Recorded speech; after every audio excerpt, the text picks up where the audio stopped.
Hello po mga kayanggaw! Welcome po muli sa ating channel dito. Welcome po sa mga bago. Ito po ang mga liham ni Kay Soledad. Sorry. Ayun.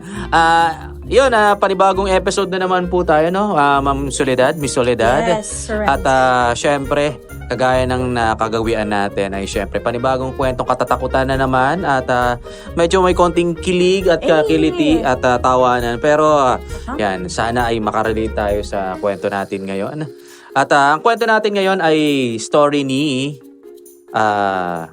Jenna. So, babae ang bida natin ngayon, no? Ma'am Soledad. Alright. Pero bago yan, huwag niyong kakalimutan ang To like, comment, share, and subscribe. So, yan sa mga channel natin na kasama natin, syempre hindi lang kila Miss Clar at kila Senior at Dear Esperanza, Miss Love, or Miss Gem rather, ayan. So yan, yung mga yun yung mga channel na kasama natin dito sa community natin. At syempre alam nyo na yan. At wag na natin patagalin, no? Miss Soledad. Alright, umpisahan na natin. Let's hit it! Here we go!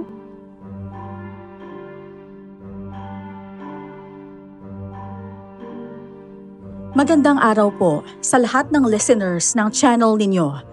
Lalo na sa inyo, Miss Soledad. Dati rin po akong masugid na tagapakinig dito. Kaya naisipan kong magpadala ng sulat para maibahagi sa lahat ang aking nakakakilabot na karanasan. Alam kong marami ang baka hindi makapaniwala. Pero totoong nangyari ito sa buhay naming magkapatid. Ako nga po pala si Jenna. At ito ang aking kwento.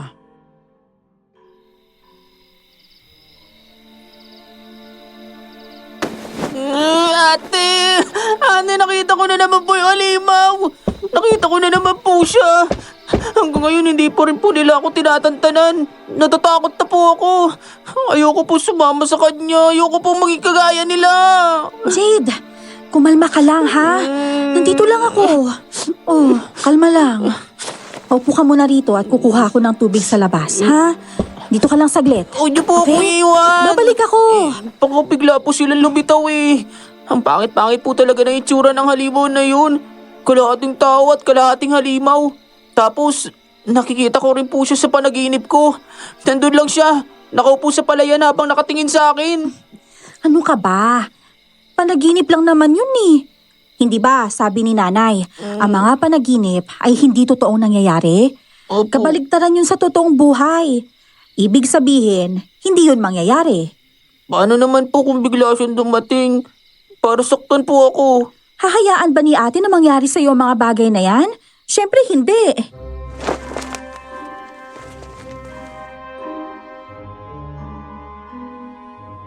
Niyakap ko ang kapatid ko at nagpaalam na ikukuha ko siya ng tubig.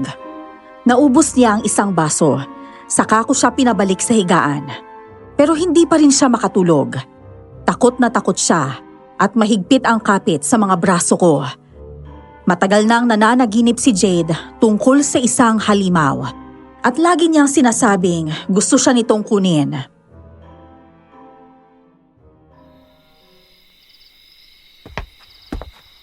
Gusto ko rin naman po sana maranasan na hindi magkaroon ng ganong panaginip. Alis gabi-gabi na lang po kasi dinadalaw ako ng halimaw na yun, ate. Hindi po kaya may aswang sa labas ng bahay natin?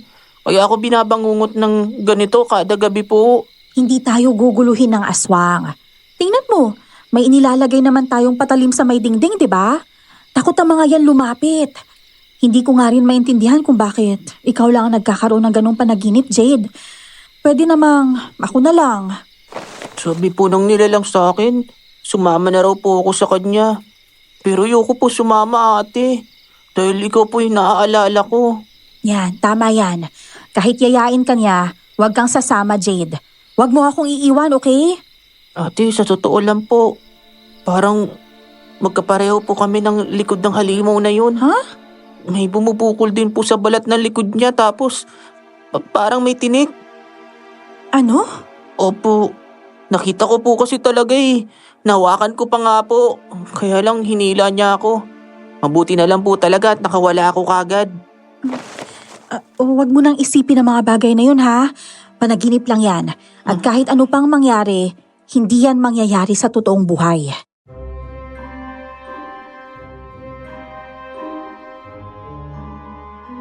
Sa totoo lang, kakaiba talaga ang kapatid ko. May ilang nagsasabing pinaglihi raw siya sa aswang na kaibigan ni nanay. Pero chismis lang yun. Dahil simula bata pa ako, wala namang ganong nabanggit si nanay. Ang lagi lang niyang sinasabi sa akin, kailangan kong tanggapin na kakaiba si Jade. Hindi gaya ko na normal. May bumubukol kasi sa likod niya. Parang balat na tumitinik ang itsura. Pero sabi naman nila, hindi raw yun masakit.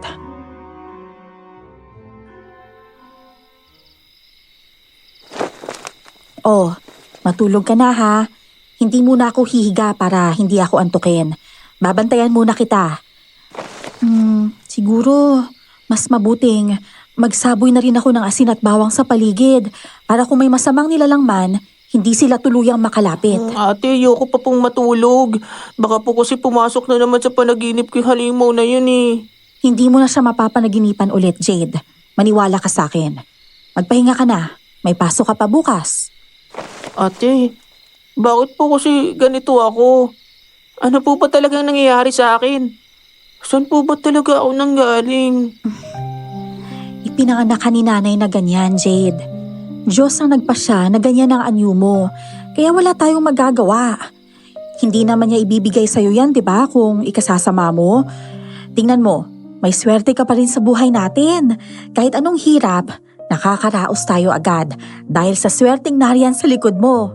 Malas nga po ito eh. Dahil po dito wala akong kaibigan sa paaralan namin.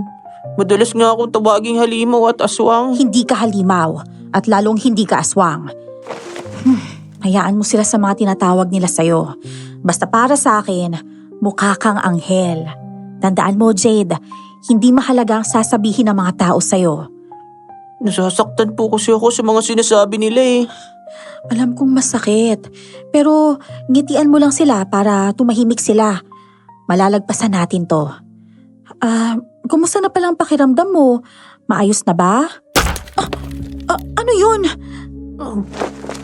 Nahulog po yung bintana natin, ate. Dito ka lang. Ayusin ko lang ha.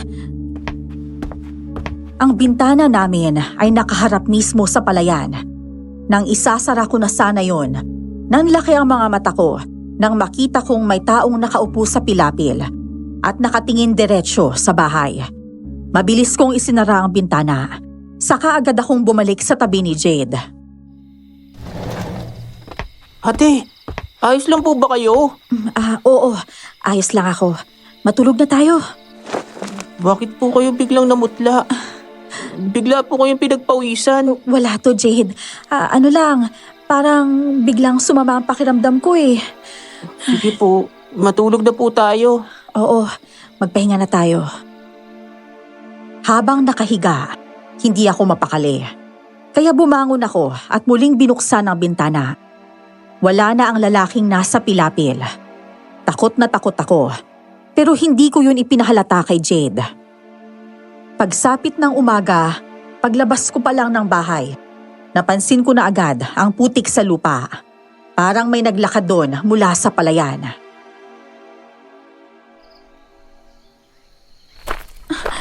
Jade! Halika! Tingnan mo nga to. Bakit po, ate? Tingnan mo to. Bakit may maputing bakas dito sa daanan natin? Ewan ko po. Pero parang hugis na pa po yan ng tao. Sino naman ang naglakad dito kagabi? Medyo tuyo na ang putik, pero malinaw na hugis paan ng tao ang bakas. Ibig sabihin, may taong talagang dumaan dito kagabi. Hindi kaya ang taong naglakad papunta sa bahay natin, siya rin yung taong nakita kong nakaupo sa pilapil? Ano po? May nakita po kayong taong nakaupo sa pilapil? Wala yun, Jade. Ang mabuti pa, magsaing ka na. Kailangan ko lang pumunta sa talipapa para makabili ng ulam natin. Ha? Habang naglalakad ako sa gitna ng palayan, kung saan banda ang bahay namin, may nakita akong lalaking nakasombrero at naka-long sleeves. Napatingin siya sa akin. Hindi ko siya kilala, kaya ngumiti ako sa kanya. Maya-maya, lumapit siya sa akin at saka nagtanong.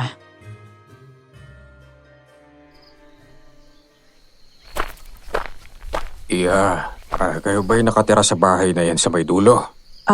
Opo. Kami po ng kapatid ko. Sino po ba kayo?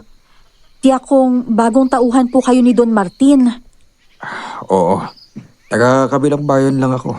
Nakarating kasi ro ng matanda at naghahanap na taong sanay na mag-asikaso ng palayan at irigasyon. Ito lang din naman ang alam kong trabaho kaya tinanggap ko na. Ganun po ba? Huwag po kayong mag-alala.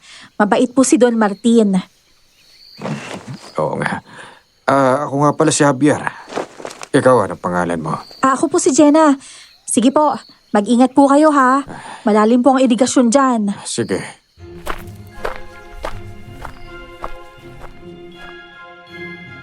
Habang papalapit ako sa talipapa, napansin kong napapatingin sa akin ng mga tao.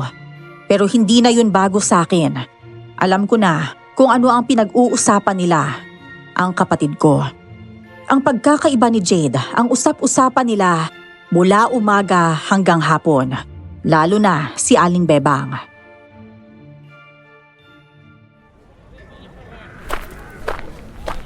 Aba, Jenna! Bakit hindi mo yata kasama ang kapatid mo ngayon? Abay, oo nga. Ipasyal mo naman si Jade, iha. May pasok po si Jade kaya naghahanda po siya sa bahay. Bakit po? May kailangan po ba kayo sa kapatid ko? Wala naman. Wala po pala ha. Talagang wala kayong mapag-usapan kapag hindi nyo nakikita si Jade, ano po? Ate Eva, Eva pa naman ang pangalan nyo. Pero kayo ang numero 1 chismosa sa baryo. At kayo, Aling Bebang, kahit matanda ka na, imbis na magsimba, mas pinipili pang makipagchismisan. Abat, hoy! Huwag mo akong pagsalitaan ng ganyan, ha?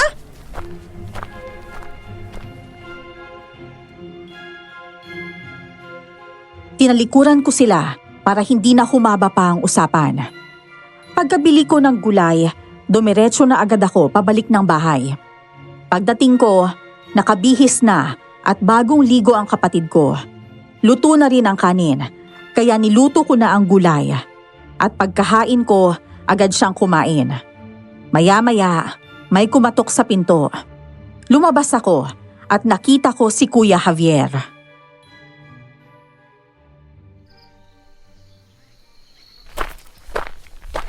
Pasensya ka na sa abala ha. May dala pala ako tilapia. Nahuli ko ito kanina doon sa irigasyon. Gusto mo bang kumuha? Medyo marami na ba nito? Ay, oo nga po. Ang galing niyo naman pong manghuli, Kuya Javier. Natsepuhan ko lang siguro. Sige na, kumuha ka na para may maiulam kayo. Sige po, 2 piraso lang po para sa amin ng kapatid ko. 2 lang naman po kami dito sa bahay Ganun ba? Nasaan ang mga magulang ninyo? Wala na po kaming mga magulang ni Jade. Ay. Matagal na po kaming ulila. Ito na po, nakakuha na ako ng 2 piraso. Maraming salamat po talaga, Kuya Javier. Walang anuman iya. Tapos na po akong kumain, ate. Tsaka nakapagsipilyo na rin po ako. Aalis na po. Ala, bakit po kayo nandito? Sino po kayo? Siya ang bagong nag-aalaga ron sa mga palayan ni Don Martin, Jade. Biglang yumakap si Jade sa mga paa ko. Parang batang takot na takot. Nanginginig pa ang mga kamay. Ngumiti si Kuya Javier sa kanya. Saka ipinakita ang mga dalang tilapia. Kaya ako na pa rito para bigyan kayo ng tilapia. Huwag kang matakot sa akin. Hindi naman ako masamang tao Ano yung nasa likod mo? Bakit parang may nakaumbok? Kuya Javier, iyan po ang dahilan kung bakit dito namin piniling tumira sa dulo ng palayan. Masyado kasing mapanghusga ang mga tao sa paligid. Halos bawat galaw ng kapatid ko, binabantayan nila. Kaya pala. Ako pabayaan mo na mga yun. Ganyan talaga ang mga tao kapag wala silang magawa. Huwag ka matakot sa akin Jade ha.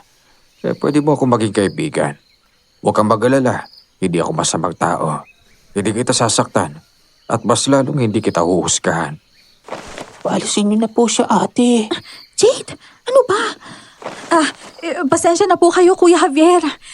Ganyan po talaga si Jade kapag nakakakita ng ibang tao. Paano po kasi? Halos lahat ng nakakasalamuhan niya. Wala nang ibang ginawa kundi saktan siya o pagtawanan. Kaya siguro nagkaganyan na rin ang takot niya. Naiintindihan ko. Sige na, alis na muna ako, ha? Mag-aaral ka mabuti, iho.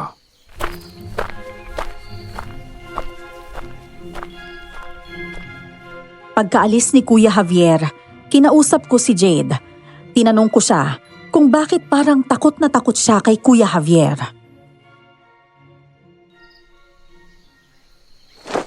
Ate, huwag po kayo basta-basta magtitiwala sa mga tao. Alam niyo naman pong halimo ang tingin nila sa akin eh.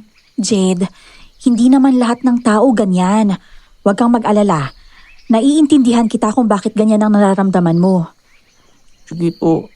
Alis na po ako. Isara niyo po ang pinto. Sige, mag-iingat ako dito. Huwag kang mag-alala. Ikaw naman, kapag binuli ka ng mga kaklase mo, sabihin mo sa kanila, lagot sila sa akin.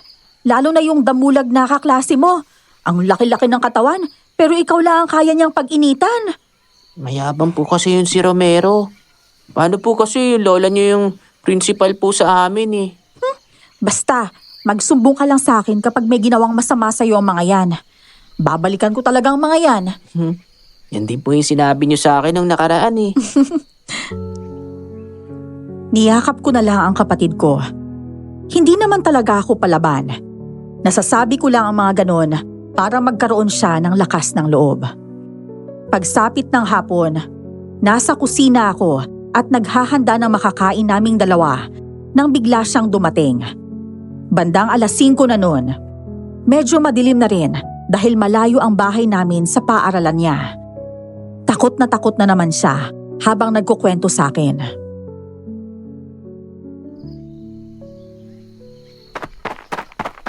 Ate, masama po talaga yung kutob ko kay Kuya Javier. Nakita ko po siya. Nakaupo rin sa may pangpang ng irigasyon. Tapos, may buntot po siya. Ano? Hoy Jade, huwag kang magsasalita ng ganyan ha? Hindi po ako nag-iimbento ng kwento. Totoo po yung sinasabi ko. Nakita ko po siya. Jenna! Jenna! Sandali lang po. Kakausapin ko lang si Kuya Javier ha? Huwag niyo po sasabihin yung mga sinabi ko ah. Baka po kasi magalit siya sa akin eh. Hindi ko sasabihin. At saka, hindi naman ako bata para takutin mo ng ganyan. Jenna! Kumusta? Nakita kami ng kapatid mo. Sumigaw kasi siya nung lumayo sa akin eh. Ang sabi niya may aswang raw.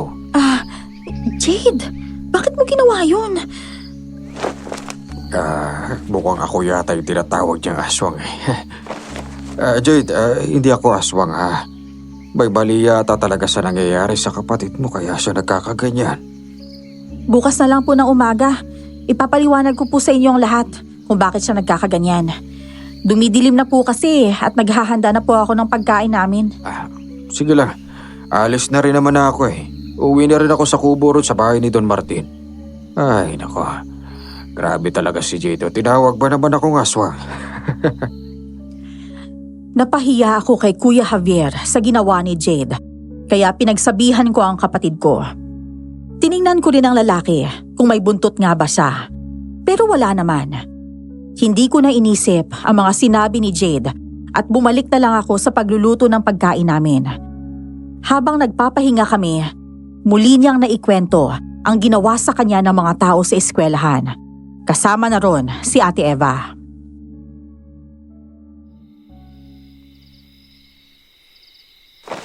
Alam mo ba ate, sabi ni Ate Eva sa aswang daw po ako nagmana. Kaibigan daw kasi ni nanay noon yung isang aswang kaya daw po ganito ako.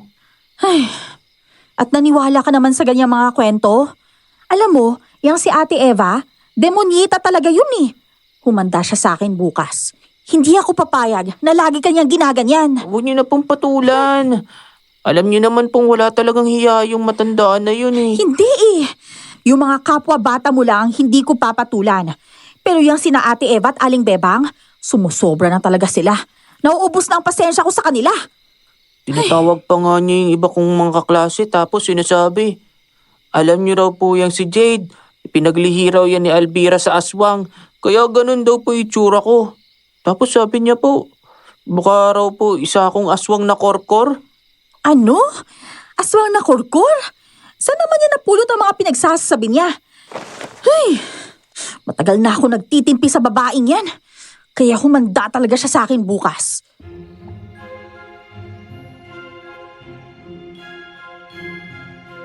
Pagsapit ng umaga, hindi pa rin humupa ang galit ko. Kaya sinugod ko si Ate Eva sa bahay nila. Maraming taong nakatingin at nakakarinig, pero wala na akong pakialam.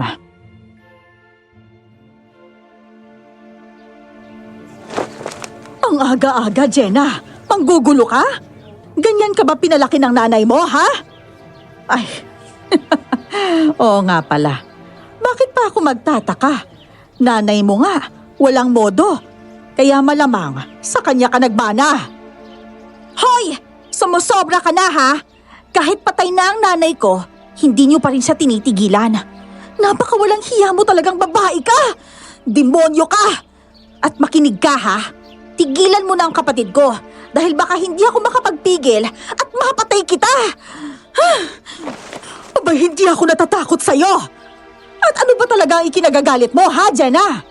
Dahil ba sinabi ko kay Jade na ipinaglihi siya sa aswang? Bakit? Ako na ba ang nagsasabi ng ganyan, ha? Alam mo rin naman sa sarili mo na hindi lang ako, di ba? Oo, hindi lang ikaw. Hindi lang ikaw ang matandang walang modo rito. Oh, ba't wala kang respeto? Huwag kayong humingi sa akin ng respeto. Kung kayo mismo, hindi kayo karespe-respeto. Sumusobra na talaga kayo. Ate, tama na po yan. Maya na po kayo sa mga tao sa paligid. Tara na po, uwi na po tayo. Sandali lang, Jade, ha? Hindi pa ako tapos eh. Akala mo, Ate Eva, kung makapagsalita ka tungkol sa nanay ko, akala mo wala kayong itinatagong baho?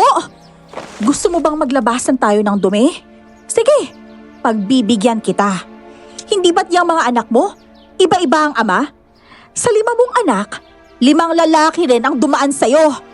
Kung ang nanay ko sabi mo walang modong ina, ikaw naman, inang Makate. Tayo na, Jade. Umalis na tayo.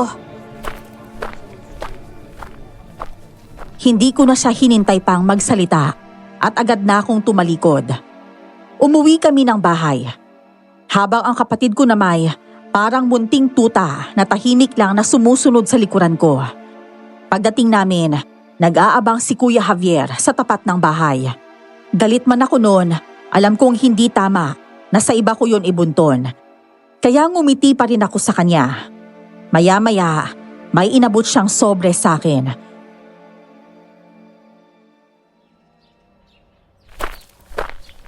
Jenna, naparito ako kasi may dumating na tao. May ipinadalang sulat para sa'yo. Sulat? Saan po galing? Hindi ko naman alam na may iba pa pala kaming kamag-anak. Hindi ko na natanong yung lalaki. Nagmamadali siya. Ito, basahin mo na lang. Sige, alis na ako ha. Kailangan ko pa kasing linisin ang irigasyon at asikasuhin ang mga palay. Sige po, salamat po. Ate, basahin na po natin yung sulat. Sige, baka pera to ano? O baka naman, nagkamali lang yung taong binigyan ng sulat. Wala naman akong inaasahang ganyan eh.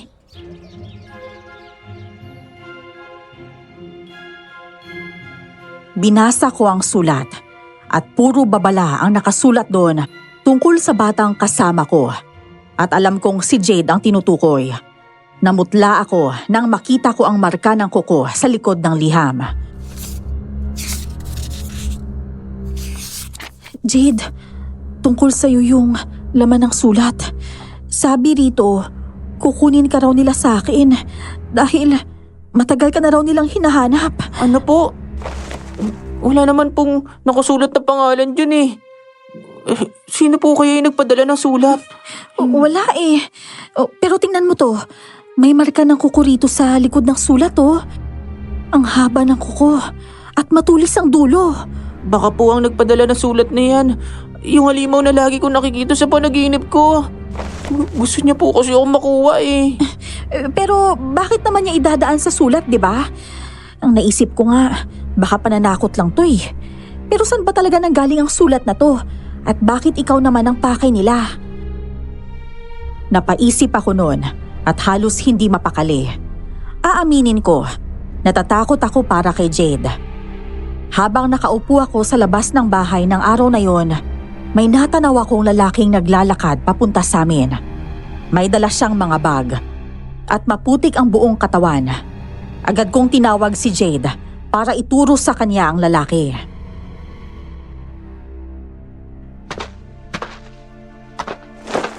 Mukhang baliw yan ate. Pumasok na tayo sa loob ng bahay. Mamaya, naliligaw pala yan tapos managa pa. May dala pa namang itak. Kunin mo ang itak. Hindi tayo pwedeng magtago lang sa loob ng bahay. Ako ang haharap sa kanya. Sige na, bilisan mo. Opo, Kunin mo sige na yung po. itak. Sandali lang po. Ate, ito na po yung itak ko. Jade, sa likod ka lang ha. Malapit na siya sa atin. Opo.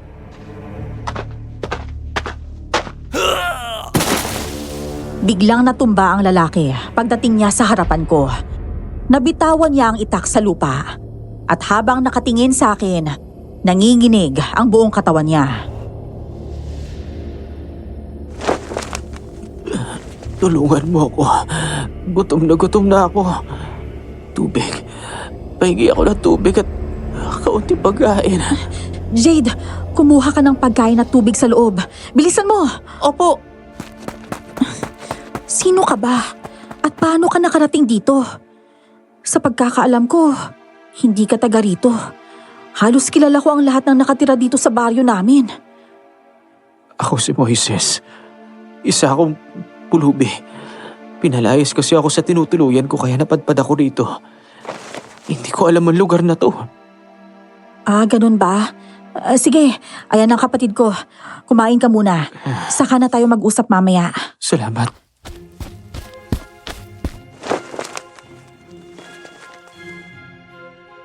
Gutom na gutom siya at nakakaawa dahil napag-isipan pa namin siya ng masama. Habang kumakain, hindi maalis ang tingin niya kay Jade. Parang may gusto siyang sabihin. Kaya pinaalis ko muna si Jade para matanong ko siya kung bakit ganun ang kakaiba niyang titig sa kapatid ko.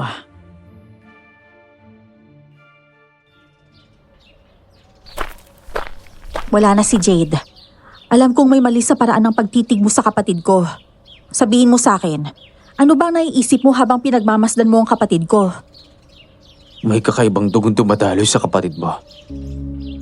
Tunay mo ba talaga siyang kapatid? Hindi lang taong naghahabol sa kanya. Kapatid ko siya, kaya iisa lang ang pinanggalingan naming dalawa. Paano magiging kakaibang dugong dumadaloy sa kanya kung iisa lang naman ang nanay at tatay namin? Hindi ako maaari magkamali. Kung talagang magkapatid kayo, dapat magkapareho kayong dalawa pero hindi. Pareho sa ano? Ayusin mo nga ang pagsasalita mo para maintindihan kita. Nararamdaman kong hindi pangkaraniwang tao ang kapatid mo. Kaya nagdududa ako kung tunay mo nga siyang kapatid. Maniwala ka sa akin. Malakas ang pakiramdam ko pagdating sa mga ganyang bagay.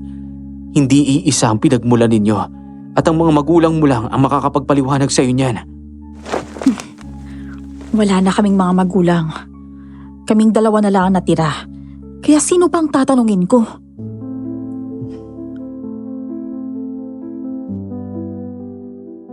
Bumuntong hininga si Moises at muling bumalik sa pagkain. Maya-maya pa, bumalik na rin si Jade. May dalang tubig para sa lalaki. Ito pa po yung tubig ninyo. Mukhang uwaw na uwaw po kayo sa haba ng nilakad ninyo. Maraming salamat ha. Ang bait mo naman. Iba ka sa kanila. Busog ka sa pagmamahal kaya alam kong hindi ka magiging katulad nila. Moises, wag mong sabihin sa kapatid ko! Ano po yung hindi niya dapat sabihin? Wala yun, Jade.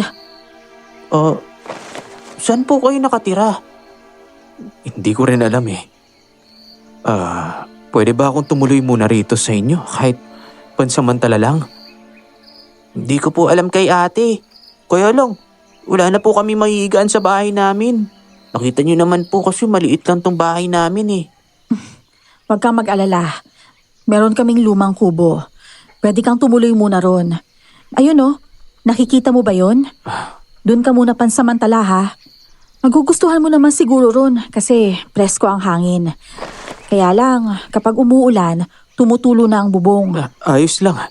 Sigurado ka ba? Ipapagamit mo muna yun sa akin. Oo, kawawa ka naman eh. At mukhang marunong ka naman yatang dumiskarte at maghanap ng maiulam mo sa gubat eh.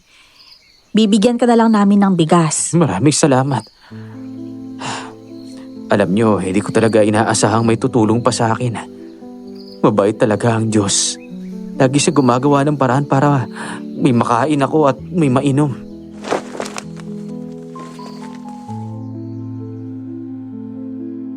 Nakita kong tuwang-tuwa si Moises sa sinabi ko. Pagkatapos niyang kumain, inihatid ko na siya sa lumang kubo na dati naming tirahan ni nanay. Naiwan naman si Jade sa bahay para maghugas ng mga plato.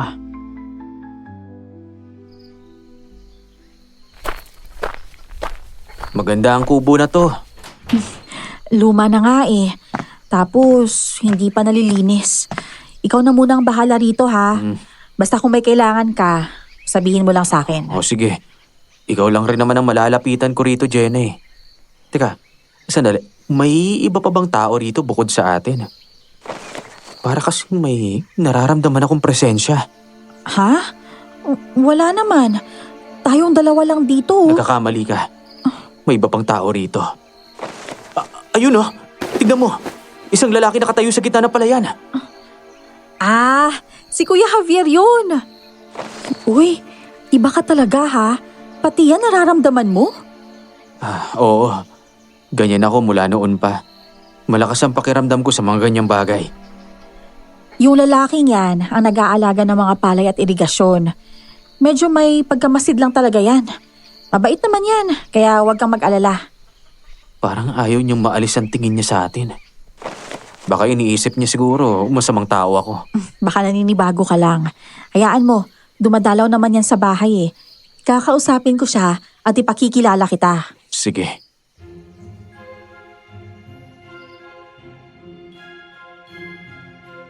Hindi nga maalis ang tingin ni Kuya Javier. Nakangiti siya, pero kakaiba ang ngiti niya. Parang nakakakilabot. Maya-maya, bumalik siya sa paglilinis ng palay. Kaya iniwan ko na rin si Moises doon sa kubo. Pagsapit ng gabi, biglang lumakas ang ulan at hindi na ako natulog. Dahil alam kong kapag tuloy-tuloy ang buhos, babaha sa baryo namin.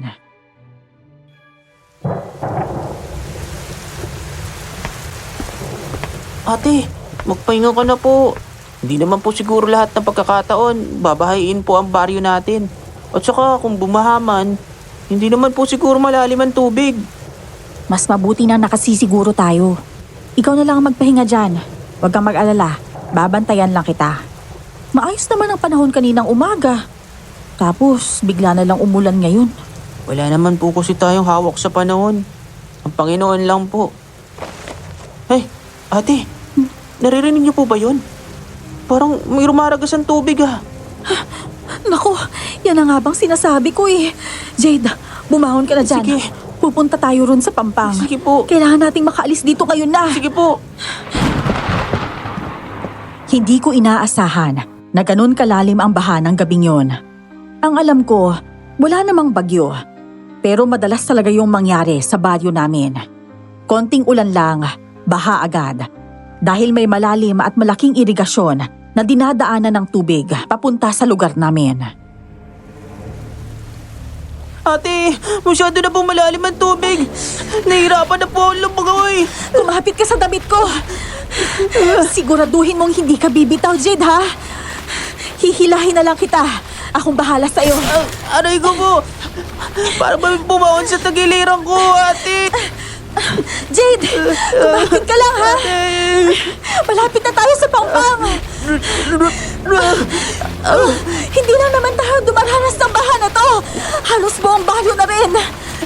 Bilisan niyo po sa paglangoy. Sobrang sakit na po talaga ng tagiliran ko. Oh, ito na. Ate! Umawa ka lang. Umawa ka ng mahigpit, Jade. Ate! Parang naging baybayin ang baryo namin ng gabing yon. Bala ko sanang dalhin si Jade sa kubo ni Moises para matulungan niya kami dahil malapit lang yon sa Pangpang. Pero habang mabilis akong lumalangoy, biglang nakawala si Jade sa hawak ko.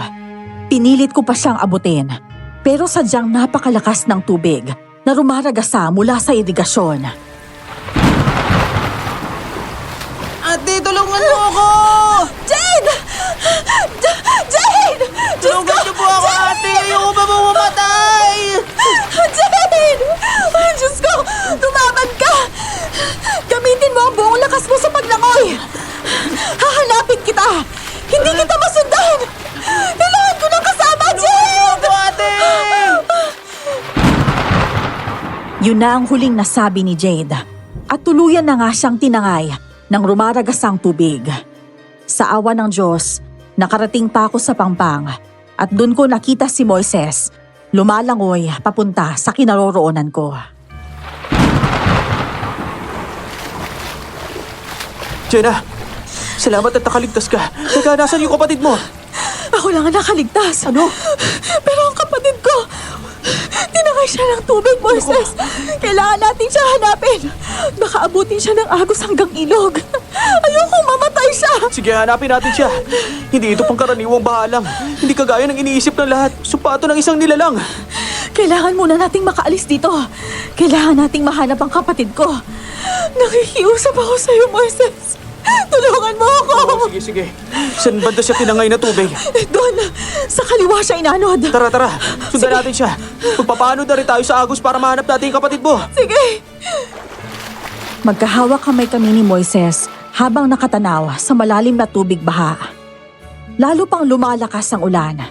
Hanggang sa may natanaw ako sa di kalayuan, ang kapatid ko. Kahit gabi noon, maliwanag ang buwan, kaya kita ko pa rin ang buong paligid. Doon ko nakita si Jade, nakakapit sa isang malaking kahoy. Ayun si Jade! Ako nasasagip sa kanya! Sasama ako! Dalhin natin si Jade doon sa baryo, sa may barangay hall. Nandun ang lahat ng tao kapag may baha, para makaligtas tayo. Tara, sige, lumangoy na tayo papunta kay Jade. Ate! Hindi ko na talaga kaya! Jade! Nandito kami! Kumapit ka ng mahigpit sa amin ni Moses! Dali! Opo! Habang lumalangoy kami, naririnig kong nagdarasal si Moises. Pero ibang lengguwahe yun. Hindi ko maintindihan. Wala na akong ibang naisip noon, kundi ang makaligtas kami. Nang makarating kami sa barangay hall, pinagtitinginan kami ng mga tao. Halos lahat ng naroon ay basang-basa. Pero hindi namin sila pinansin. Inuna ko agad na kamustahin ang kapatid ko.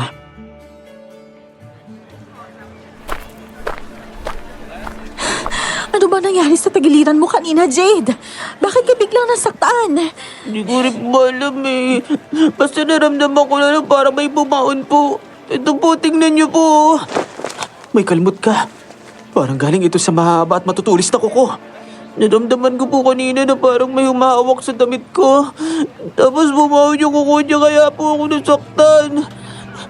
Ayos ka na ba ngayon? Opo, ayos na po ako.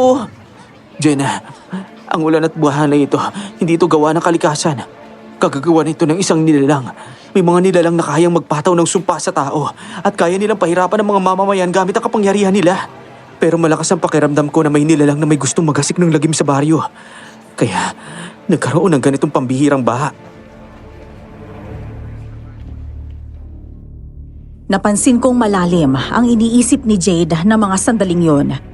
Kaya kinausap namin siya ni Moises para malaman kung ano ang bumabagabag sa kanya.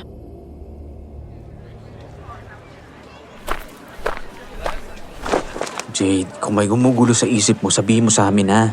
Di ba? Napag-usapan na natin to? Huwag na huwag kang magtatago ng lihim sa akin, Jade. Hindi lang po talaga maalis sa isip ko yung narinig at nakita ko kanina.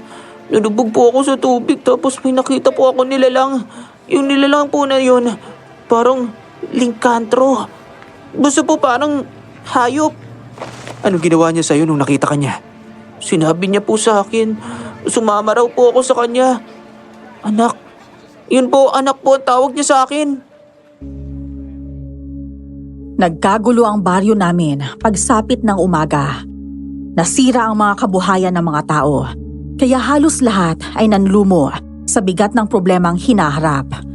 Wala na ring gustong umuwi sa kani-kanilang bahay dahil marami sa mga ito ang nasira rin sa baha.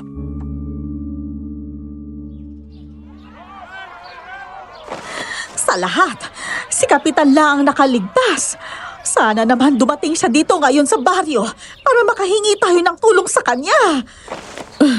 Oo nga eh, wasak na wasak ang bahay namin kagabi.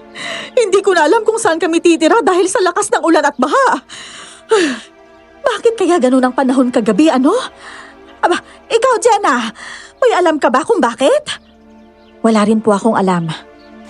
Huwag mong sabihing wala kang alam dahil alam kong may alam ka.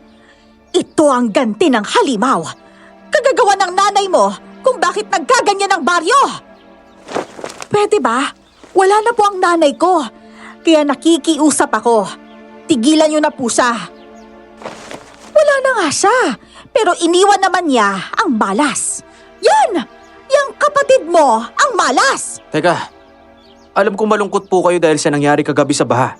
Pero hindi naman yata tama na si Jade ang sisihin niyo sa lahat. Muntik na nga siyang mapahamak eh. Di sana, kung nawala na siya, nawala na din ang sumpa sa baryo. Paano naman po ako magiging sumpa? Bakit po ba palagi niyo akong pinapahiya? Bilang nakakatanda, hindi po ba kayo naaawa sa kalagayan ko? Bakit niyo po inagawa yan sa harap ng maraming tao? Hoy! May pananagutan ka sa nangyari, bata! At sandali lang ha, sino naman tong lalaking to?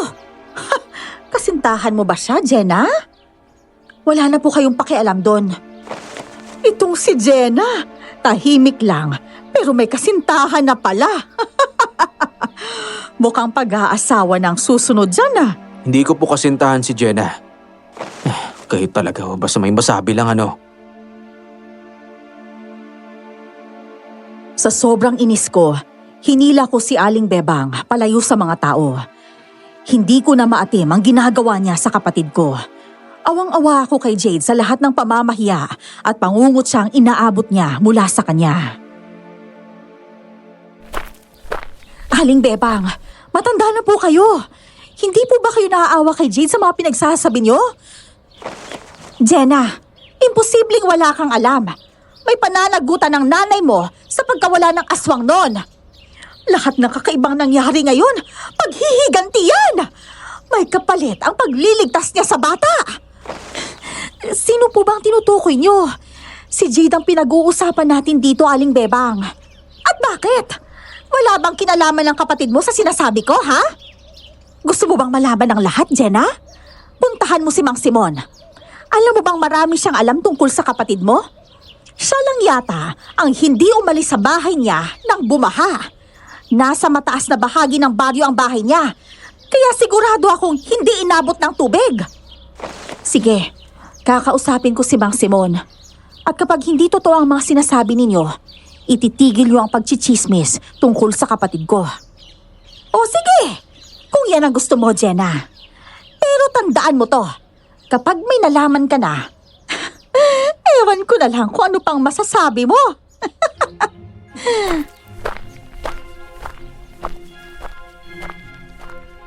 Pagkatapos naming mag-usap, niyaya ko na sina Jade at Moises na umuwi na lang sa bahay. Sa awa ng Diyos, hindi naman nasira ang bahay namin. May iilan ding bahay na nakaligtas, lalo na ang mga gawa sa semento. Nasira rin ang palay sa harap ng bahay namin na inaasikaso ni Kuya Javier. Tinulungan ako ni Moises sa paglilinis ng bahay, habang ako naman iniisip kung kailan ko pupuntahan si Mang Simon.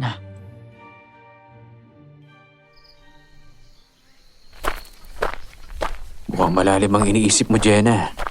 Ano bang napag-usapan niyo ng matandang babaeng yun kanina? Malalaman mo rin. Kailangan kong makausap si Mang Simon. Maayos na rin naman ang panahon eh. Kung iinit buong araw, pupuntahan natin siya. Tungkol sa naman bang napag-usapan niyo kanina? Tungkol kay Jade.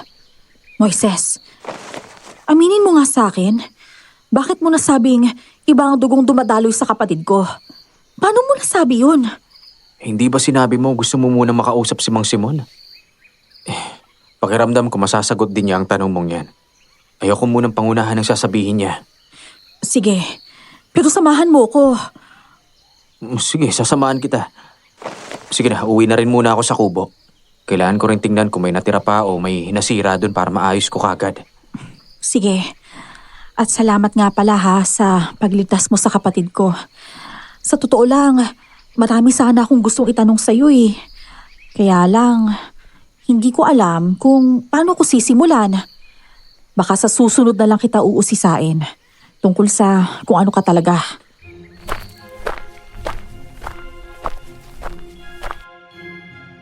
Tumango si Moises sa akin at agad ding umalis. Maya-maya pa, dumating naman si Kuya Javier. Halatang nalulungkot siya sa nangyari. Dahil pati ang kubo niya, dinaanan din pala ng baha.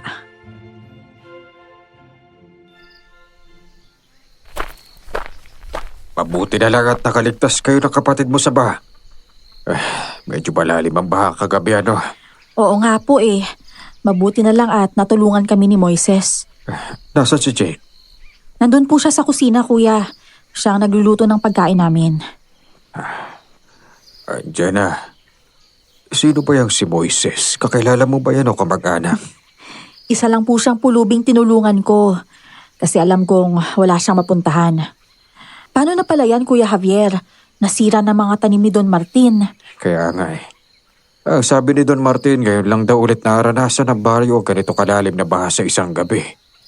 Dati naman daw hindi naman bumabahay pero mas malala talaga ang nangyari ngayon. O siya, maiwan na muna kita, Jenna, ha? Titignan ko lang ang palayan kung may mapapakinabangan pa.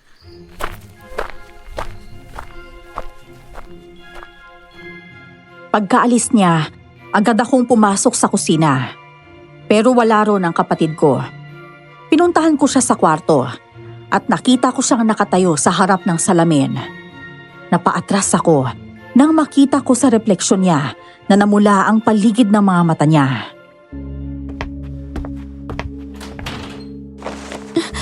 Jade, ano nangyayari sa'yo?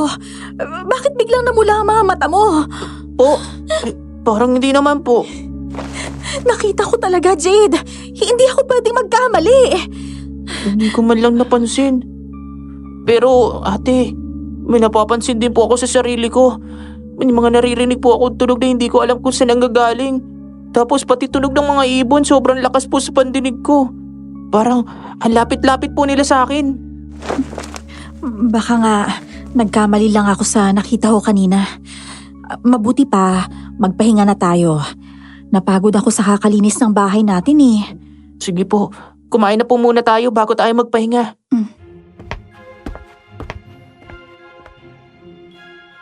Pagsapit ng umaga, niyaya ko si Moises na samahan akong pumunta sa bahay ni Mang Simon. Medyo malayo yun, kaya nagpaiwan si Jade sa bahay. Wala rin naman siyang pasok dahil sa nangyaring baha sa baryo namin. Matapos ang halos 3 oras na paglalakad, natuntun namin ang bahay ng matandang lalaki. Bulag man siya, may kakayahan pa rin siyang magluto ng sarili niyang pagkain.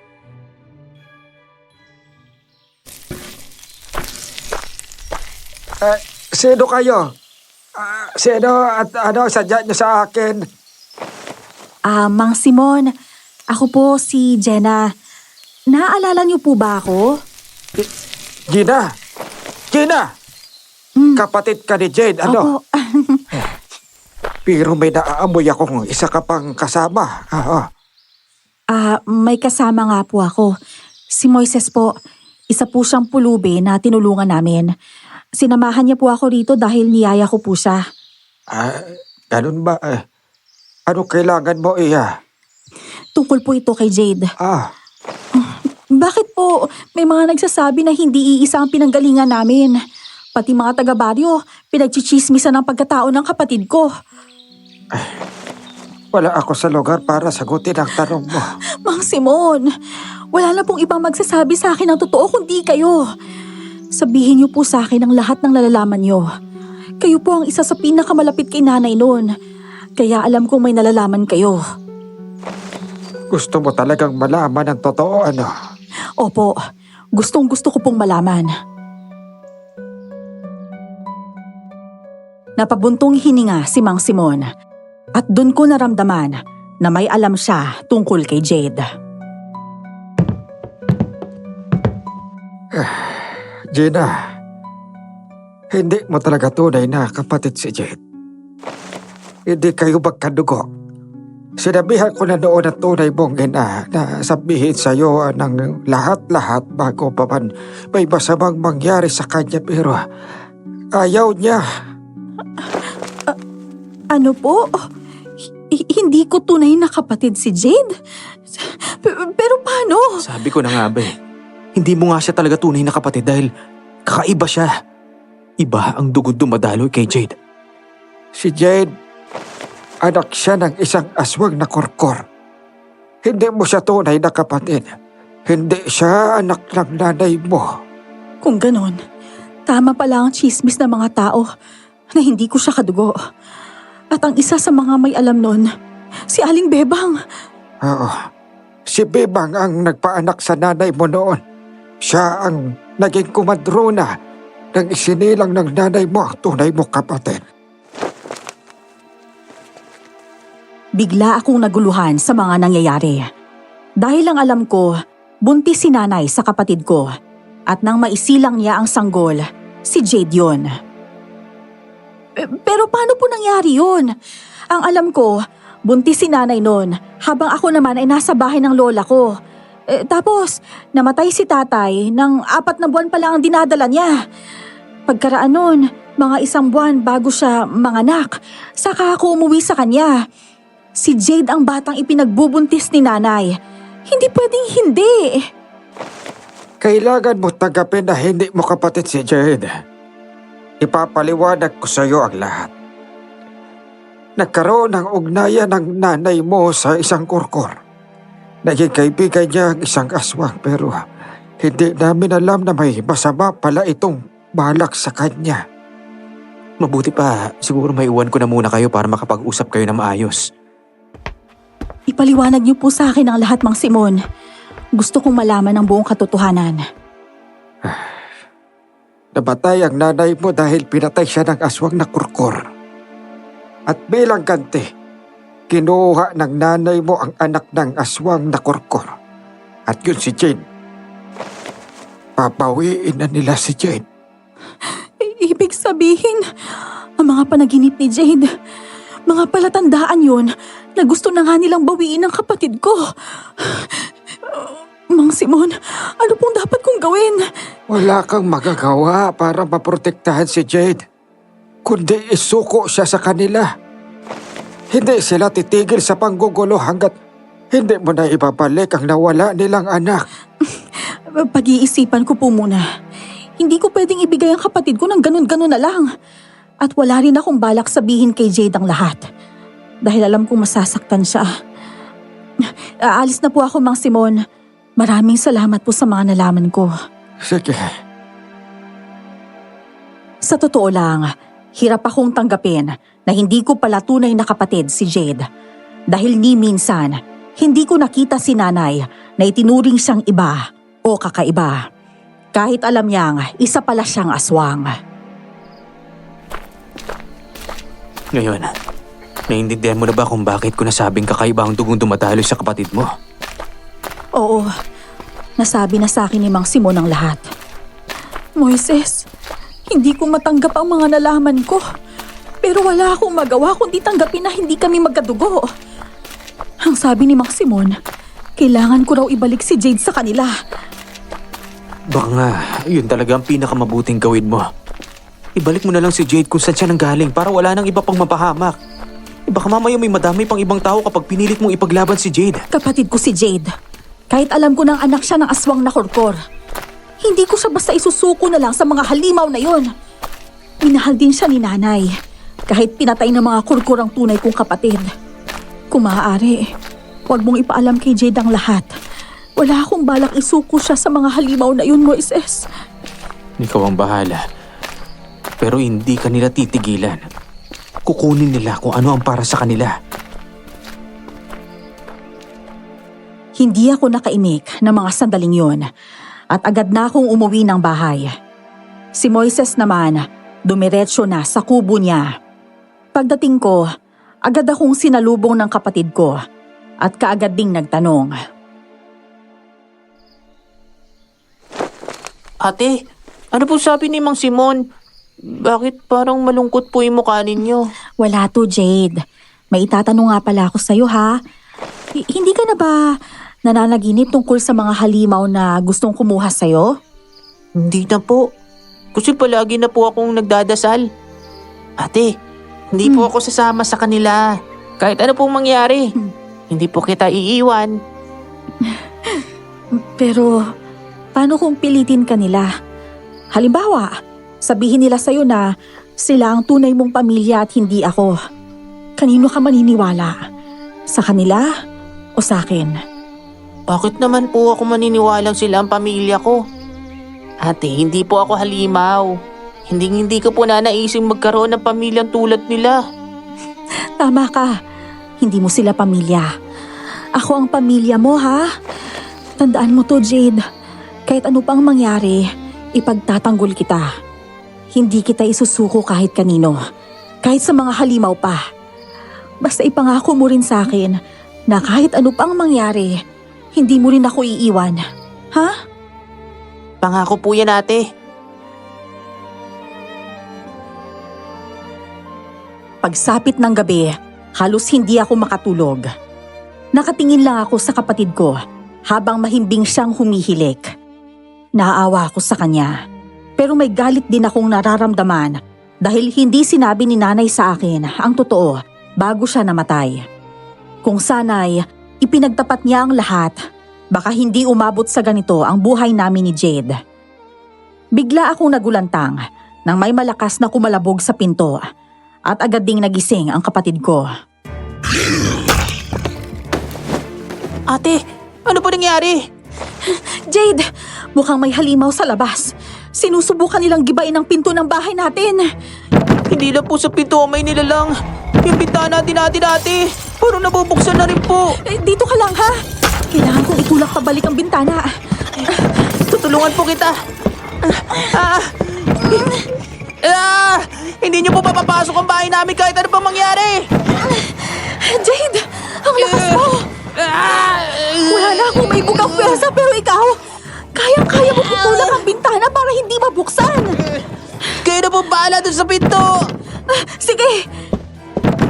Akmang tatakbo na sana ako papunta sa pinto. Pero kusa itong bumukas.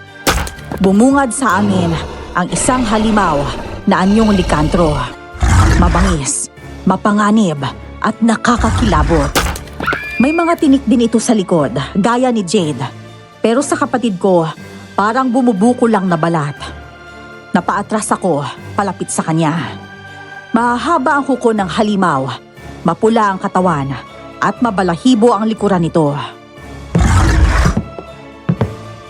Ate, yung buyo halimaw na madalas ko nakikita sa panaginip ko. Nandito po siya. Bulak niya na po ako kunin ngayong gabi. Hindi ka niya makukuha sa akin. Heto ang itak. Sige, subukan mong lumapit, hayop ka! Papatayin kita! Tatagain kita hanggang magkapira-piraso ang katawan mo! Kung hindi po siya natatakot sa inyo, ate. Ang alam ko, takot ang mga aswang sa patalim. Pero bakit siya hindi? Napakawalang hiya ng halimaw na yan! Lumayo ka sa amin! Bakit ba ninyo binabalikan ang kapatid ko, ha? Hindi ko siya isusuko sa inyo! Ate, lumalapit po siya. Tignan niyo yung nasa likod niya, oh. May mga malilit na nilalang. Pero, mapupula yung mga mata. Lumayo ka! Lumayo ka! Ate! Biglang tumalo ng halimaw para salakayin kami. Niyakap ko si Jade. Akala ko'y pareho na kaming sasaktan. Pero siya lang ang hinila nito. Pilit kumakawala ang kapatid ko hanggang sa magasgasan ang braso niya. Buti na lang dumating si Moises. May dalang buntot ng hayop at kung anong isinaboy sa halimaw. Napaatras ito kasama ang iba pang mga halimaw. Ayos lang ba kayo? Buti na lang at dumating ka, Moises. Nagkaroon ng sugat si Jade dahil sa halimaw na yon. Ayos lang po ako, ate. Kaya ko naman po itong sugat na to. Gagamutin ka namin ni Moises, ha? Halika na.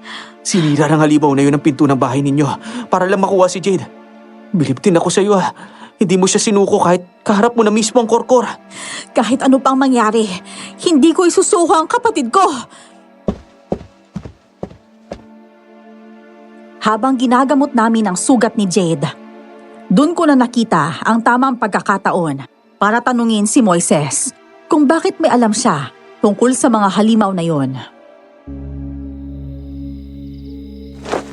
Jenna, pagod na rin ako maitago sa iyo eh. Ang totoo niyan isa akong albularyo. Pinuntahan ko ang lugar na ito dahil alam kong nandito siya.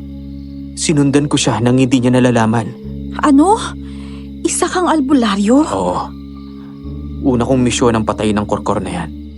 Yung maliit na nilalang nakasama niya, tinatawag yun na unla-una. Mga sigbin sila ng korkor. May kakayahan itong mga unla-una ito na higupin ang kaluluwa ng mga engkanto. Tulungan niyo po ako para hindi nila ako matuntun. Ayoko pong sumama sa nilalang na yun, Kuya Moises. Hindi ko nga po maintindihan kung bakit nila gusto akong makuha eh. Jade, wag mo nang isipin kung bakit. Masasamang nilalang sila. Kaya gusto ka nilang makuha. Yun lang muna ang isipin mo, ha? Kapag masamang nilalang, sila yung mga nilalang na gustong manakit at manakit lang. Ayan na. Tapos ko nang gamutin ang mga sugat mo. Ang mas maganda pa magpahinga na muna kayo. May kailangan lang din kami pag-usapan ng ate Jenna mo ha. Opo. Sumunod naman si Jade, kaya iniwan muna namin siya ni Moises sa loob ng kwarto. Kaming dalawa naman, inayos ang pintuan kahit gabi na, habang patuloy na nag-uusap.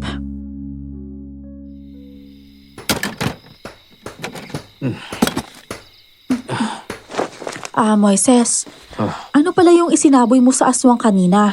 Pati yung hawak mong parang buntot? Ano yun? Yung isinaboy ko kanina sa aswang, asin at abo yun. Yun ang mabisang panlaban sa mga masasamang nilalang, kagaya ng mga korkor.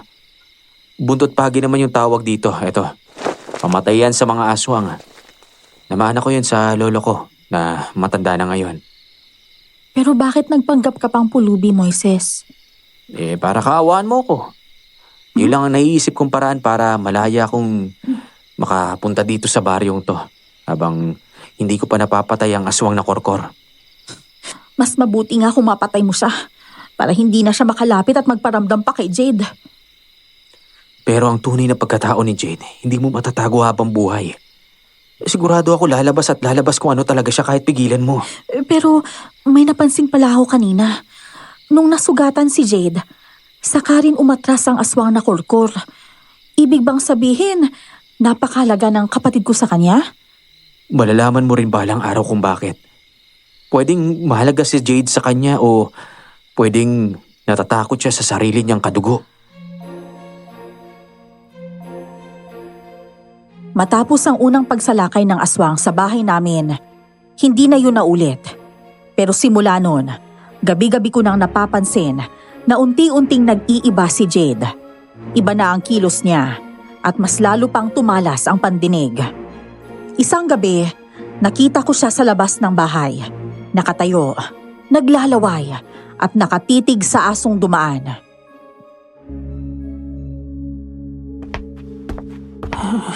Oh, Jade? Ate, Bakit ka nandito? Pumasok ka nga sa loob. nagugutom po ako. Gusto ko makakain ng masarap, pero kakaiba. Paano kaya kung huliin ko yung asong yan at inumin ko yung dugo niya? Nako, wag na wag mong gagawin yan, ha? Paano kung may makakita sa'yo at isipin nilang aswang ka? Pero ganyan po talaga yung nararamdaman ko. Para akong aswang. Ilang gabi na po akong hindi makatulog at uwaw na uwaw ako. Kahit gaano karaming tubig ang inumin ko, hindi nawawala yung uwaw ko. May gusto akong kainin at ako mismo, alam kong gusto ko yun. Jade, wag mong sundin ang gusto ng sarili mo. Labanan mo yan, Jade. Hindi ba nangako ka sa akin na hindi mo ako iiwan? Maaari tayong magkahiwalay kapag sinunod mo yan at kumain ka ng hilaw na hayop. Pero yun po ang gusto ko. Jade! Lahat na lang bawal! Nagalit siya sa akin at tinalikuran ako. Doon ako tunay na natakot sa kapatid ko. Pagsapit ng umaga, agad akong nagtungo sa kubo ni Moises. Ikinuwento ko sa kanya ang lahat tungkol kay Jade at humingi ako ng tulong kung ano ang dapat kong gawin. Si Jade, isa siyang korkor. Sila yung mga uri ng aswang na kahit hindi mapasahan ng itim na bertud, kusang nagiging aswang. Dahil nasa dugo na nila yun. Delikado siya para sa'yo, Jenna. Kaya nga ako narito para humingi ng tulong sa iyo, Moises. Ano ba ang pinakamabuti kong gawin? Tingin ko, mahalaga na iparamdam mo sa kanya na kahit kakaiba siya, hindi magbabago ang pagmamahal mo sa kanya bilang kapatid. Pero, na kay Jade pa rin yun eh. Depende sa pagpipigil niya sa sarili niya kung lalabas o hindi yung pagiging halimaw niya. Mahal ko ang kapatid ko at bilang ate niya, gagawin ko ang lahat para sa kanya. Kaya lang, paano kung hindi niya mapigilan ang sarili niya? Pero, alam ko namang hindi niya ako sasaktan. Mahal ako ng kapatid ko. Kung ganun, mabuti. Pero, mas maganda huwag ka masyadong maging kampante. Lalo na ngayon na may mga palatandaan ng unti-unting lumalabas sa pagiging aswang niya. Pero tama ba na wag ko siyang hayaang kumain ng mga hayop? Mas mabuting bantayan mo siya at huwag na huwag mo siyang hahayang makatikim ng hilaw na karne. Sa oras na masimulan niya yon, mahirapan na siyang pigilan sa susunod. Sige, tatandaan ko yan. Jenna, wala na akong ibang maitutulong sa'yo. Alam kong hindi ko rin naman pwedeng saktan si Jade. Natural lang na hindi ako papayag na sasaktan mo ang kapatid ko, Moises. Hindi na nakaimik si Moises, kaya umalis na ako sa bahay niya. Nagdesisyon akong umikot sa baryo para magtanong kung may kakaiba rin bang nangyayari sa kanila. Gaya ng madalas kong maabutan, nagkukwentuhan sina Aling Bebang at Eva sa tindahan habang nagkakape. Hindi nila ako napansin, kaya dahan-dahan akong lumapit sa kinaroroonan nila. Ay, bakit ba kasi hindi na lang ibalik ni Jenna si Jade dun sa tunay niya mga magulang na aswang? Nadadamay tuloy tayong lahat, oh! Ay, nako.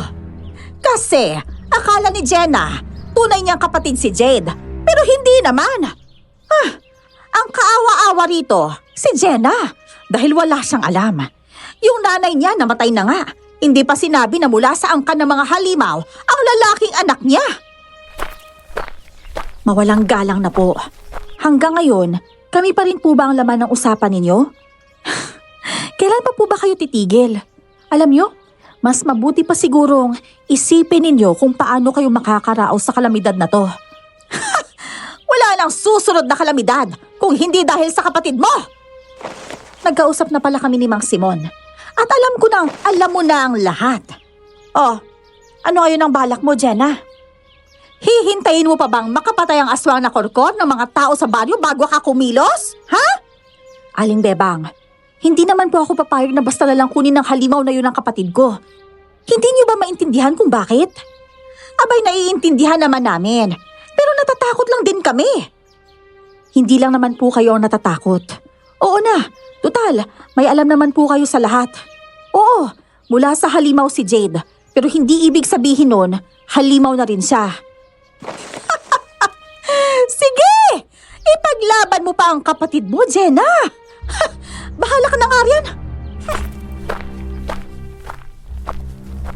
Tumalikod siya, pero hinayaan ko na lang ang matandang babae.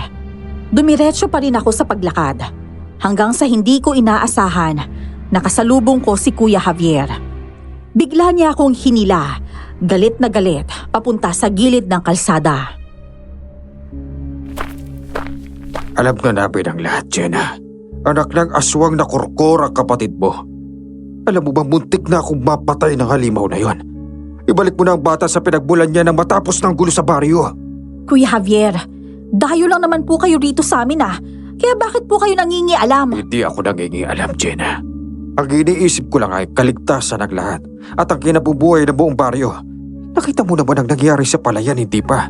Nasira yun dahil sa aswang na yan.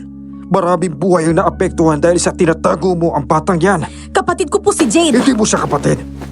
At kung ayaw mo siyang ibalik, kami mismo ng mga taga-baryo ang kukuha sa kanya. At ibibigay namin siya sa kapwa niya aswang. Natakot ako. Kaya dali-dali akong umuwi para sabihin kay Jade ang galit ng mga tao. Nung una, tahimik lang siya. Hindi umiimik. Halatang malalim ang iniisip niya. At maya't maya, tumitingala siya sa loob ng bahay namin. Jade, kinakausap kita. Makinig ka naman sa akin oh. Kailangan na nating umalis sa lugar na to. Kapag hindi tayo nakaalis, mga tao mismo ang kukuha sa'yo para ibigay ka sa halimaw. Bakit ka pa ba natatakot, ate? Halimaw naman din po ako Alam mo, tama sila. Anak ako ng halimaw. Galing ako sa masasamang nilalang at balang araw magiging masama din ako. Hindi totoo yan. Mula noon, alam mo naman kung paano kita ipinagtatanggol sa mga tao, di ba?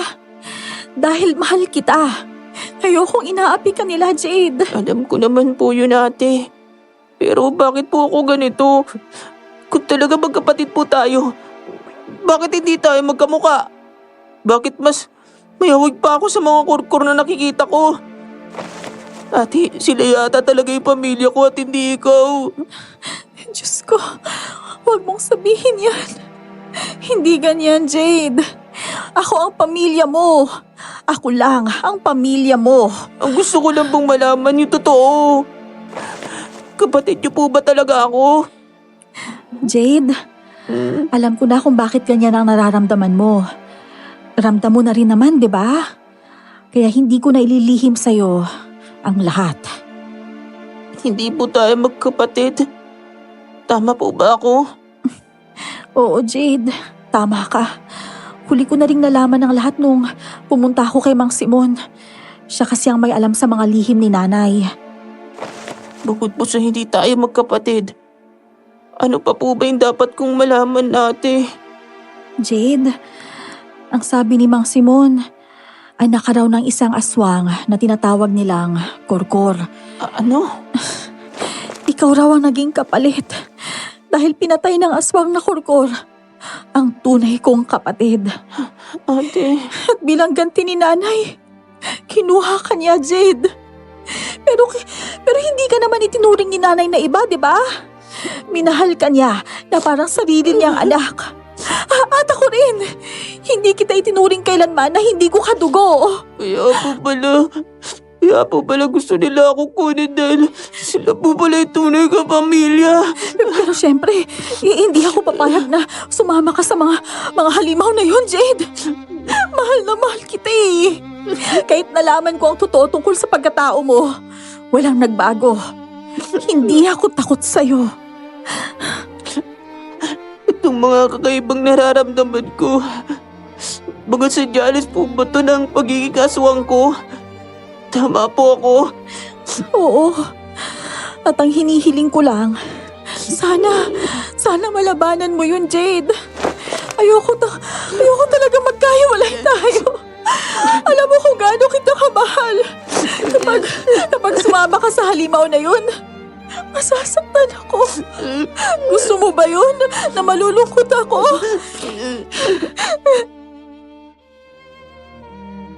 Niyakap ko ang kapatid ko matapos kong sabihin yun sa kanya. Naramdaman kong niyakap niya rin ako pabalik.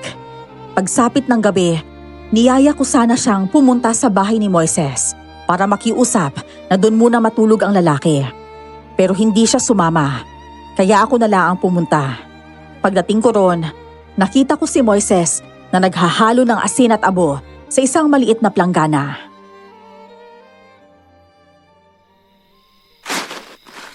Natatakot kasi ako na baka bumalik ang aswang na Korkor para kunin ang kapatid ko. Ikaw lang ang maaasahan naming tumulong, Moises. Kaya pwede bang doon ka muna matulog sa bahay, ha? Wala namang problema eh. Sige na, sandali lang tatapusin ko lang ito. At saka nga pala, alam na ni Jade ang lahat. Sinabi ko na sa kanya ang totoo tungkol sa pagkatao niya. Wala sana akong balak sabihin eh, kaya lang wala na akong magawa dahil nagtatanong na siya. Kung gano'n anong nangyari, hindi ba siya nagalit o nagwala? Hindi naman. Sa totoo lang, parang hindi nga siya nagulat sa mga nalaman niya eh. Moises, pwedeng pakibilisan? Kailangan na nating bumalik sa bahay. Nag-aalala ako kay Sige, Jade. Mag-isa sige, lang sige. siya doon. Dadaling ko lang ang mga to. Sige. Inilagay niya sa maliit na bag ang abo at asin. Bit-bit din niya ang buntot pagi. Pero pagdating namin sa bahay, wala na si Jade. Agad namin siyang hinanap, pero wala rin siya sa bakuran. Tumakas kaya ang batang yun? Ang iniisip ko, baka may nagawa siyang hindi maganda. Tara na, hanapin natin siya at pigilan. Moises, teka, ipangako mo muna sa akin na hindi mo sasaktan ang kapatid ko. Depende sa sitwasyon, Jenna. Kung kailangan ko siyang saktan, wala akong magagawa. Doon tayo maghanap sa may palayan. Baka doon siya nagtungo. Tara, sige. Nagmamadali kaming nagtungo sa palayan. Pero hindi namin nakita si Jade. Naririnig ko ang rumaragasang tubig sa irigasyon. Kaya nagtataka ako kung bakit biglang tumaas ang tubig, gayong maayos naman ang panahon. Nang puntahan namin ang irigasyon, doon ko nakita si Jade, nakalutang sa tubig. Moises! Ayan ang kapatid ko! Mukhang nawalan siya ng mahalay. Moises! Kailangan nating iligtas si Jade! Sandali lang. Huwag ka muna magpadalos-dalos. Tingnan mo yung bahagi niyo, no? May mga lamparan, nandun yung aswang na kurkor. At yung mga sigbin niya. Kung hindi ako nagkakamali, may ritual siyang sinasagawa. Ang awit na ginagamit niya sa ritual ay alay sa demonyo. Ihahandog niya si Jade sa demonyo. Ano? Hindi. Gumawa ka ng paraan, Moises! Hindi pwedeng matuloy ang ginagawa niya. Sa tingin ko, hindi niya binabawi si Jade para makasama niya. Binabawi niya ito para mapakinabangan. Gusto niya pang lumakas. At sa tulong ni Jade, makakamit niya yon. Anong gagawin natin ngayon? Buhay pa kaya ang kapatid ko? Lalabanan natin ang aswang na kurkor. Kumuha ka ng asin at abot dito sa loob ng bag ko. Yan ang gagamitin natin panlaban sa nilalang na yan at ang sigbid niya. Hindi natin malalapitan ang katawan ni Jade hanggat hindi natin napapatay ang mga halimaw na yon. Kumuha ako ng asin at abo para gawing panangga laban sa aswang. Isinaboy ko yun sa kanya habang nagsasagawa siya ng orasyon. Galit siyang napalingon sa akin, pero alam kong hindi siya makalapit dahil may pangontra akong hawak. Hindi ako papayag na gamitin mo ang kapatid ko para sa kasamaan mo! Maganda ka, Jenna. Pinapalibutan tayo ng mga sigbin nila. Oo, handa na ako, Moises. Kahit ano pang mangyari, hindi ko sila uurungan. Kukunin ko ang kapatid ko. Buhay man o patay. Hindi ako papayag na gamitin niya si Jade para mas lumakas pa ang kapangyarihan niya. Tingnan mo, bumabalik sa anyong tao ang halimaw. Naku, Ang halimaw ay walang iba kundi si Kuya Javier. Nagulat ba kita, Jenna? Hindi ba't binalaan na kita na wag mong patatagalin at ibalik mo na si Jade sa amin? Matigas kasi ang ulo mo. Kaya ako na mismo ang gumawa ng paraan para mabawi ang anak ko. Hayop ka! Kaya pala takot na takot si Jade sa'yo mula nung una pa. Dahil isa kang halimaw! Bakit? Itong bata gusto mong iligtas. Hindi ba't halimaw rin naman? Kung ano tingin mo sa akin, ganun rin siya.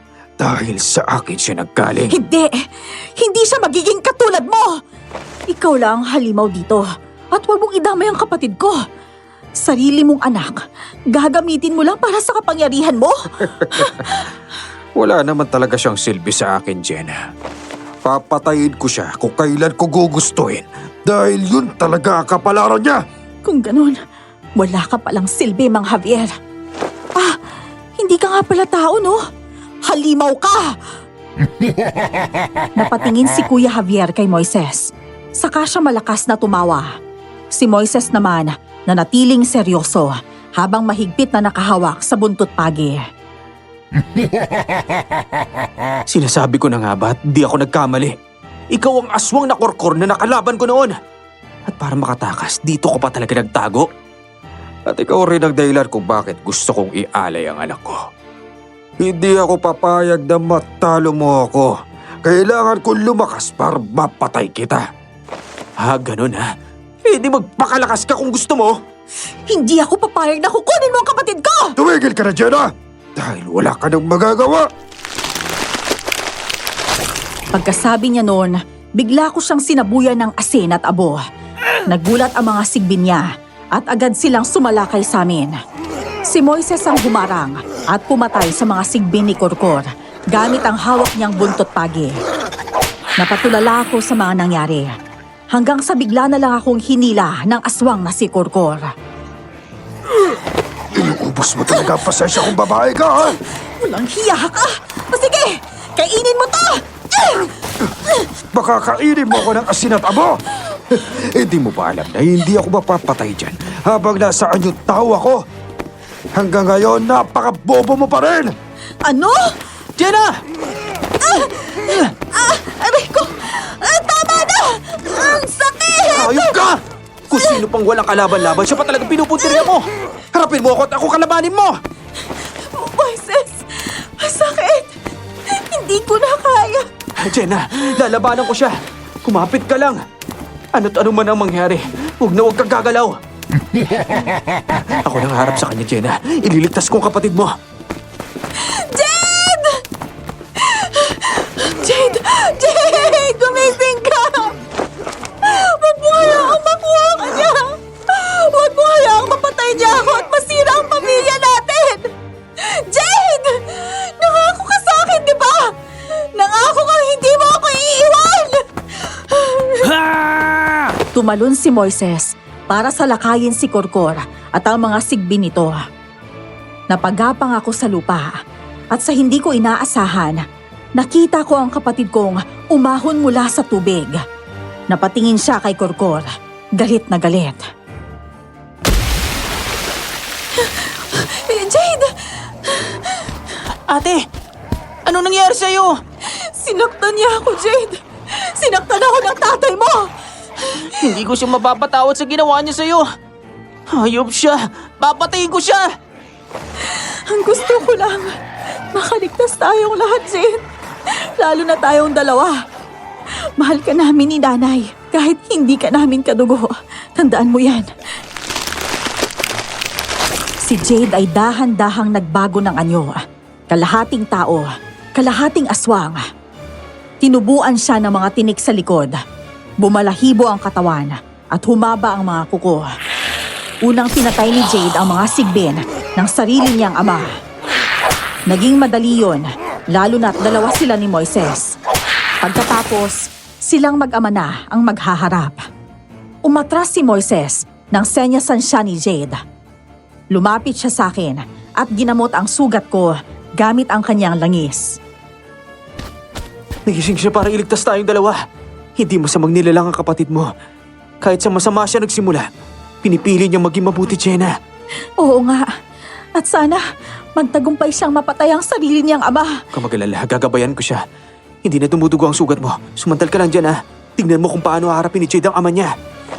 Sige, mag-ingat kayo ha. Alam kong kaya niyo to. Tapusin niyo na ang halimaw na yan para wala nang gumulo sa kapatid ko. Jade! May mas mabilis na paraan para mapatay mo siya kagad. Ang mga aswang na Korkor ay nanghihina sa dugo ng malalapit nilang kamag-anak. Kaya mo bang sugatan ang sarili mo? Sige po, gagawin ko. Alang-alang sa kaligtasan nating lahat. Gamit ang matutulis niyang kuko, sinugatan niya ang sarili niyang kaliwang braso. At dumaloy ang dugo mula ron.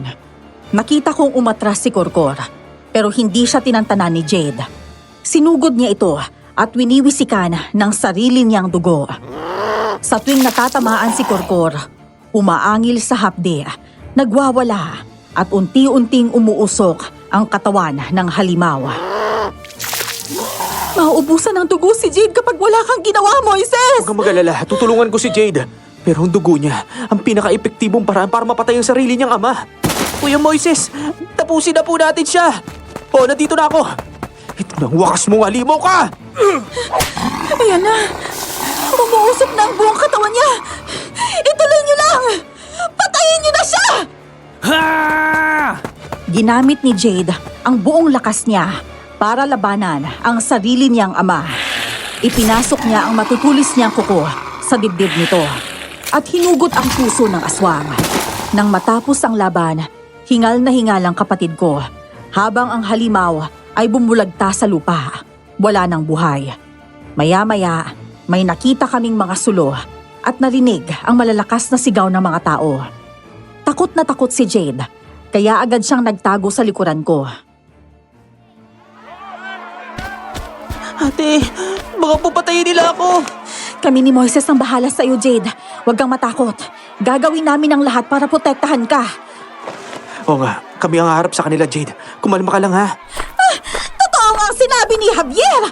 May halimaw nga umatake ngayong gabi sa magkapatid. Pero tingnan nyo, nakahandusay na sa lupa ang halimaw at wala nang buhay. Nakatago si Jade sa likod ni Jenna.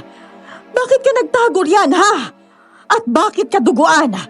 Mukhang totoo nga ang sinabi ni Javier na lalabas ang pagiging aswang ni Jade ngayong gabi. At ang halimaw na nasa harapan ninyo, na wala ng buhay, ay si Kuya Javier. Siya ang dahilan ng baha. Siya ang tunay na masama at hindi si Jade. Sino ang pumatay sa halimaw na yan? Si Jade po. Nagawa niya yon para protektahan tayong lahat. Maprotektahan tayong lahat? Opo. Balak gamitin ng aswang na yan si Jade bilang alay sa demonyo para lalo siyang lumakas. Sa tingin niyo ba, kung hindi siya napigilan ni Jade, matatahimik pa ang baryo? Hindi masama ang kapatid ko. Kaya huwag niyo siyang husgahan. Galing man siya sa halimaw, hindi siya halimaw na gaya ng pinanggagalingan niya. O sige, bibigyan ka namin ng pagkakataon, Jade. Kapag may kakaibang nangyari sa baryo, ibig sabihin, ikaw ang may kagagawan. Hahayaan ka naming manatili dito kung mapapatunayan mo ang kaya mo kaming protektahan. Hindi po pwede yan, Ate Eva.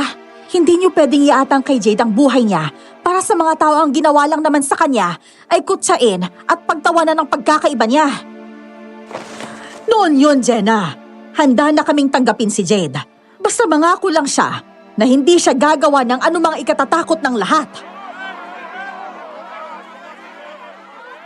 Pagsapit ng umaga, wala na ron ang katawan ng aswang. Abo na lang ang naiwan.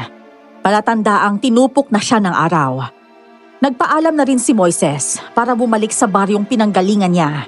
Labis ang pasasalamat niya sa naitulong namin sa kanya. At kami rin, taos-pusong nagpasalamat sa lahat ng ginawa niya para sa amin.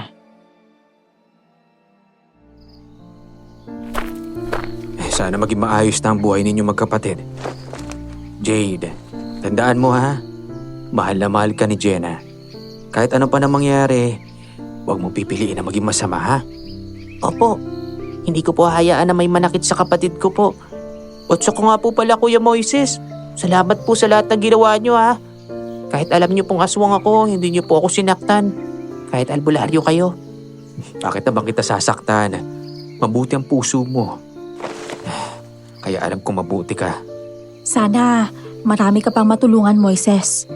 At natutuwa ako dahil nagtagumpay ka sa una mong misyon. Alam kong matutuwa ang lolo mo kapag nabalitaan niyang patay na ang aswang na korkor. Tama. Hindi ko rin naman magagawa ang lahat ng ito kung hindi dahil sa inyo eh. Dahil sa inyong dalawa.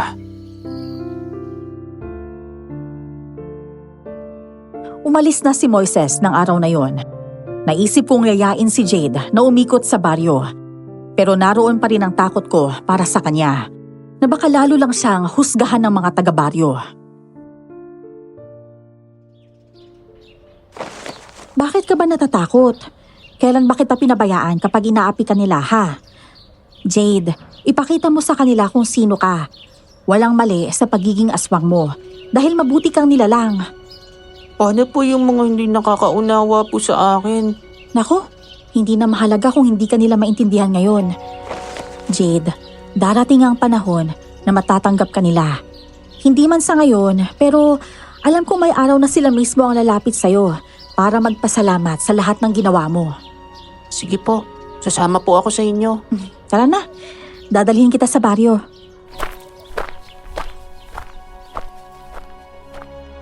Sumama siya sa akin at halos lahat ng madaanan namin ay napapatingin.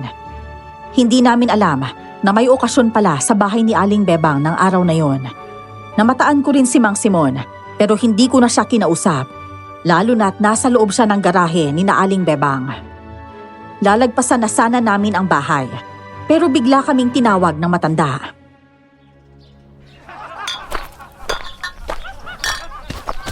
Jenna! Nandito pala kayo. Halina kayo. Pumasok kayo rito at kumain kayong magkapatid. Kami po? Abay, oo naman. Halina kayo. Huwag na kayong mahiya. Pasensya na ha at hindi ko agad nasabi sa inyo na kaarawan ko ngayong araw. Nanaig lang talaga ang takot ko sa nangyari kagabi. Kaya itinuloy ko na lang ang handaan ngayon. Total, wala na rin namang gulo. Kakain po tayo, ate. Oo, tayo ang tinawag niya eh. At saka, humingi ako ng gamot sa sentro para sa mga kalmot mo, Jenna. Ibibigay ko sa'yo mamaya, ha? Tumango ako at ngumiti sa kanya. Nahihiya pa akong pumasok sa loob ng bahay nila dahil pinagtitinginan kami ng mga tao. Pero nang batiin nila kami, doon unti-unting nawala ang hiya namin. Isa si Mang Simon sa mga unang bumati at nagpasalamat pa sa amin. Ang galing ninyong magkakapatid, ano? Lalo ka na, Jade. Alam mo, kahit hindi kita nakikita, gusto kong sabihin sa'yo na napakalakas mo at napakatapang mo, ano? Wala po yun, Mang Simon. Mang Simon, alam na po niya ang lahat. Pero hindi po siya galit sa akin. Bakit naman po ako magagalit, ate? Sa totoo nga po, nagpapasalamat po ako. Tama lang ang ginawa ng nanay mo, Jenna. Na iligtas ang batang ito sa kanyang ama. May sana, mapanatili mo ang katahimikan sa baryong ito, Jade. Hindi ko rin po alam ang buong kaya kong gawin. Pero pinapangako ko po, wala nang ibang aswang na makakapasok sa baryong to para maghasik ng lagim. Marami ang natuwa sa sinabi ni Jade. Pagkatapos naming kumain, kinaaling bebang, masaya kaming umuwi. Kahit may ilan pa ring takot sa kanya, pinatunayan ni Jade na mali ang hinala ng lahat. Hindi siya magiging masama. Sa halip, siya ang nagtatanggol sa baryo laban sa mga aswang. Ngayon, binata na si Jade at kinikilala na bilang bayani. Nawala na ang masasamang usap-usapan at napalitan na ng paggalang. Maraming salamat po sa pakikinig sa aking kwento. Hanggang dito na lang po ang aking sulat. Nagmamahal, Jenna. And we're done! Maraming salamat po. At yan, isang napakagandang kwento, no? Isang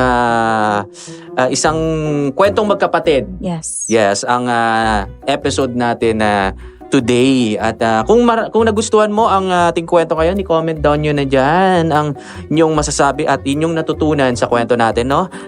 Miss Soledad. At syempre, ayan, kagaya ng lagi nating sinasabi, ano ang kanilang kailangang gawin, numero 1. Please like, comment, and subscribe! Alright, di ba? Okay, huwag na natin patagalin. Maraming salamat po sa lahat, ha? Thank you! Bye-bye! Bye-bye!